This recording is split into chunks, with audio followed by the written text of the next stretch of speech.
ओम शांति। 15 अप्रैल 2025। बाबा के महावाक्य। मीठे बच्चे, बाप तुम रूहों से रूह रिहान करते हैं। तुम आए हो बाप के पास 21 जन्मों के लिए अपनी लाइफ इंश्योर करने। तुम्हारी लाइफ ऐसी इंश्योर होती है जो तुम अमर बन जाते हो। प्रश्न: मनुष्य भी अपनी लाइफ इंश्योर कराते और तुम बच्चे भी, दोनों में अंतर क्या है?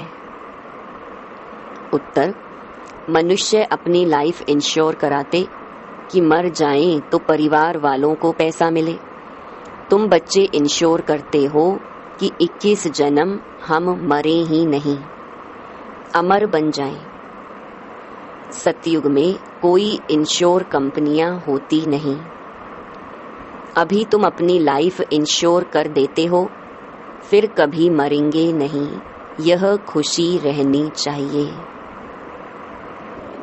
गीत। यह कौन आज आया सवेरे सवेरे। ओम शांति। रूहानी बाप बैठ रूहानी बच्चों से रूह रिहान करते हैं। तुम बच्चे जानते हो बाप हमको अभी 21 जन्म तो क्या 40-50 जन्मों लिए इंश्योर कर रहे हैं। वो लोग इंश्योर करते हैं कि मर जाएं तो उनके परिवार को पैसा मिले। तुम इंश्योर करते हो 21 जन्मों के लिए मरे ही नहीं, अमर बनाते हैं ना। तुम अमर थे, मूल वतन भी अमर लोक है। वहाँ मरने जीने की बात नहीं रहती, वो है आत्माओं का निवास स्थान। अब यह रूह रिहान बाप अपने बच्चों से करते हैं और कोई से नहीं करते।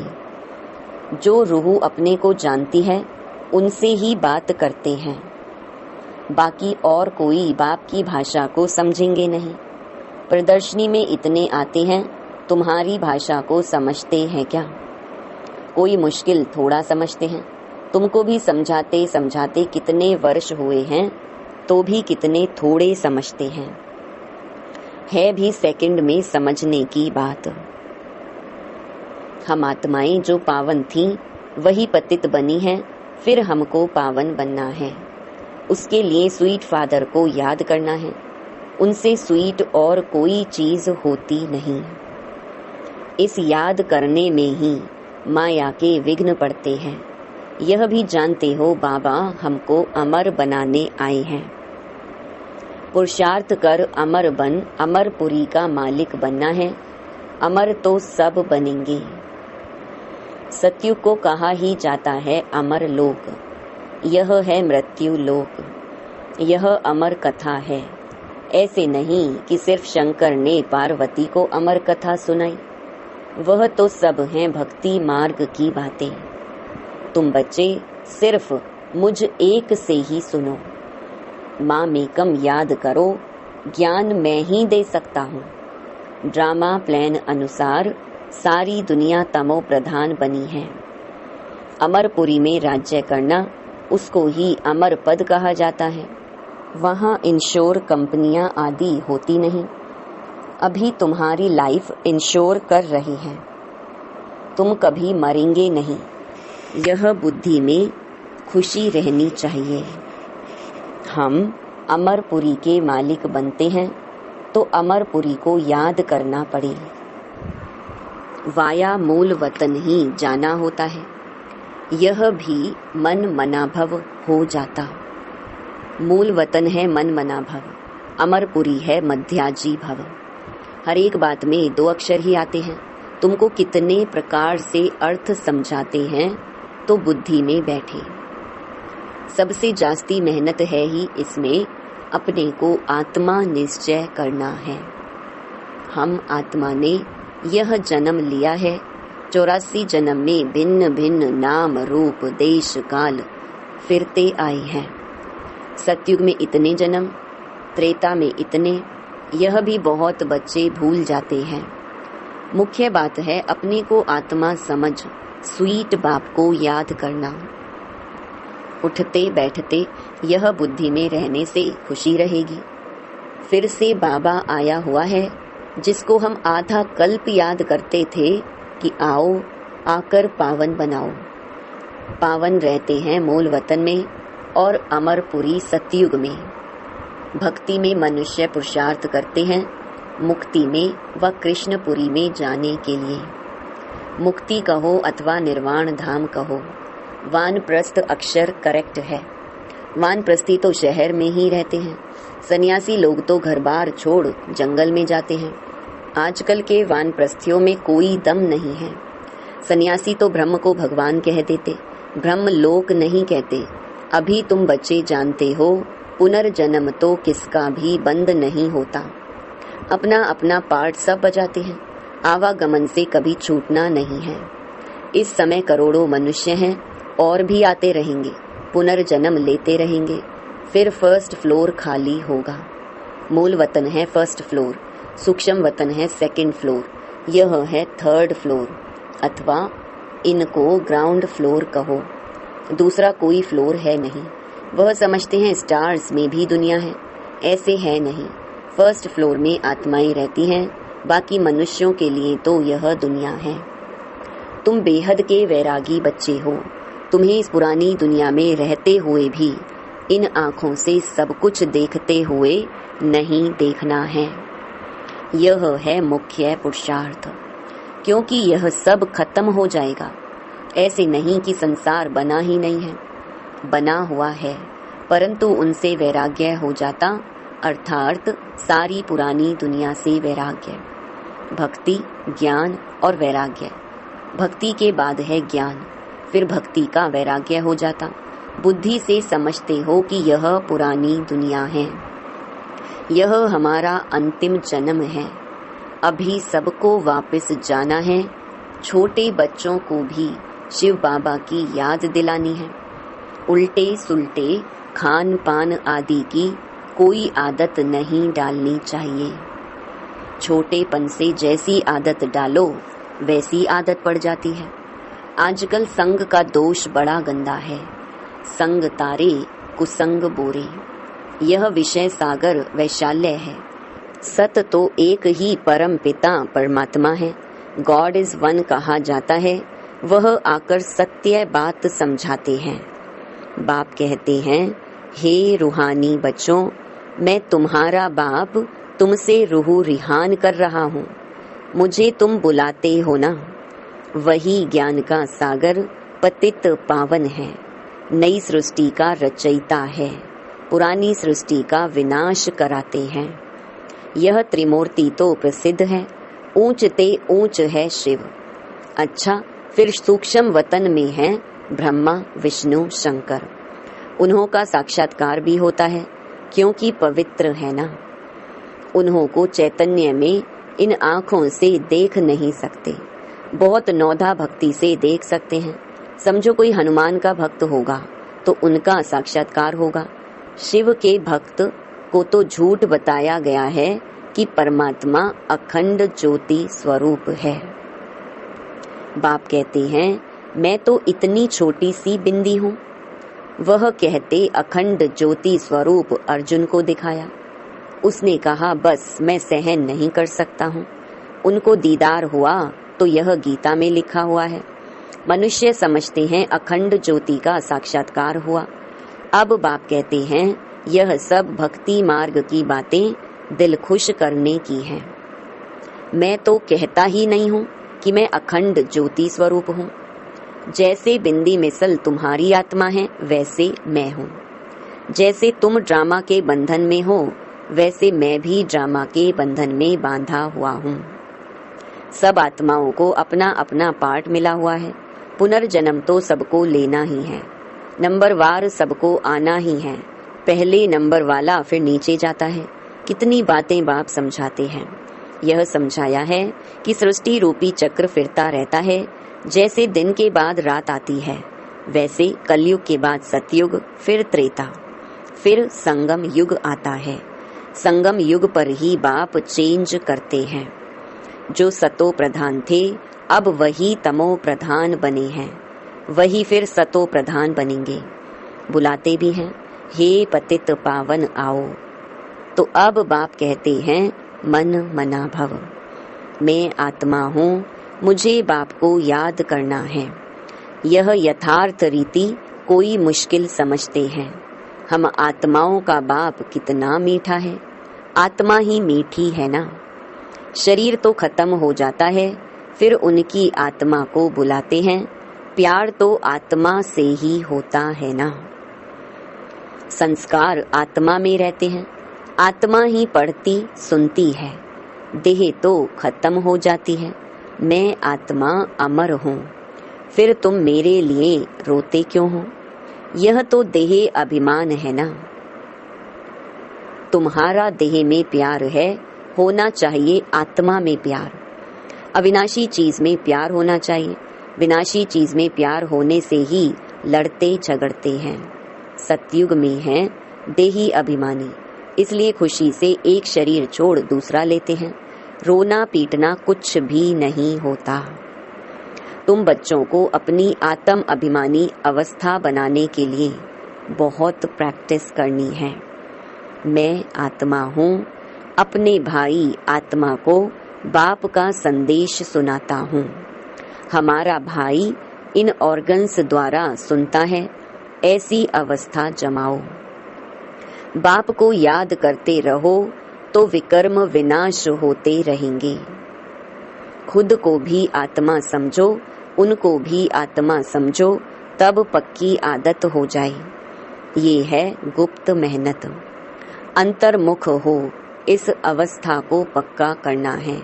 जितना समय निकाल सको उतना इसमें लगाओ। 8 घंटा तो धंधा आदि भल करो, नींद भी करो, बाकी इसमें लगाओ।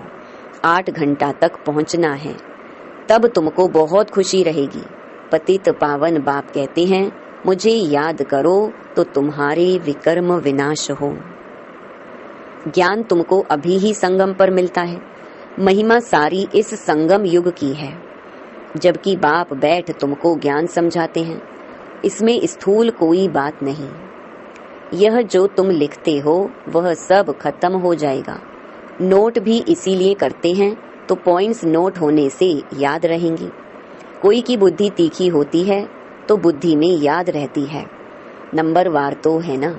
मुख्य बात बाप को याद करना है और सृष्टि चक्र को याद करना है। कोई विकर्म नहीं करना है। गृहस्थ व्यवहार में भी रहना है। पवित्र जरूर बनना है। कई गंदे ख्यालात वाले बच्चे समझते हैं, हमको यह फलानी बहुत अच्छी लगती है, इनसे हम गंधर्वी विवाह कर लें। परंतु यह गंधर्वी विवाह तो तब कराते हैं जबकि मित्र संबंधी आदि बहुत तंग करते हैं, तो उनको बचाने लिए। ऐसे थोड़े ही सब कहेंगे हम गंधर्वी विवाह करेंगे, वह कभी रह नहीं सकेंगे। पहले दिन ही जाकर गटर में पड़ेंगे। नाम रूप से दिल लग जाती है, यह तो बड़ी खराब बात है। गंधर्वी विवाह करना कोई मासी का घर नहीं है। 1-2 से दिल लगी तो कह देते गंधर्वी विवाह करें। इसमें संबंधियों को बड़ा खबरदार रहना चाहिए। समझना चाहिए यह बच्चे काम के नहीं। जिससे दिल लगी है उससे हटा देना चाहिए, नहीं तो बातें करते रहेंगे। इस सभा में बड़ी खबरदारी रखनी होती है। आगे चल बड़े कायदे सिर सभा लगेंगी। ऐसे ऐसे ख्यालात वाले को आने नहीं देंगे। जो बच्चे रूहानी सर्विस पर तत्पर रहते हैं, जो योग में रहकर सर्विस करते हैं, वही सतयुगी राजधानी स्थापन करने में मददगार बनते हैं। सर्विसेबल बच्चों को बाप का डायरेक्शन है। आराम हराम है। जो बहुत सर्विस करते हैं वह जरूर राजा रानी बनेंगे। जो जो मेहनत करते हैं आप समान बनाते हैं, उनमें ताकत भी रहती है। स्थापना तो ड्रामा अनुसार होनी ही है। अच्छी रीति सब पॉइंट्स धारण कर फिर सर्विस में लग जाना चाहिए। आराम भी हराम है, सर्विस ही सर्विस, तब ऊंच पद पाएंगे। बादल आए और रिफ्रेश होकर गई सर्विस पर। सर्विस तो तुम्हारी बहुत निकलेगी। किस्म किस्म के चित्र निकलेंगे जो मनुष्य झट समझ जाएं। यह चित्र आदि भी इम्प्रूव होते जाएंगे। इसमें भी जो हमारे ब्राह्मण कुल के होंगे वह अच्छी रीति समझेंगे। समझाने वाले भी अच्छे हैं तो कुछ समझेंगे। जो अच्छी रीति धारणा करते हैं, बाप को याद करते हैं, उनके चेहरे से ही मालूम पड़ जाता है। बाबा, हम तो आपसे पूरा वर्षा लेंगे, तो उनके अंदर खुशी के ढोल बजते रहेंगे। सर्विस का बहुत शौक होगा। रिफ्रेश हुए और यह भागे। सर्विस के लिए हर एक सेंटर से बहुत तैयार होने चाहिए। तुम्हारी सर्विस तो बहुत फैलती जाएगी, तुम्हारे साथ मिलते जाएंगे। आखरीन एक दिन सन्यासी भी आएंगे। अभी तो उन्हों की राजाई है, उन्हों के पैरों पर पड़ते हैं, पूजते हैं।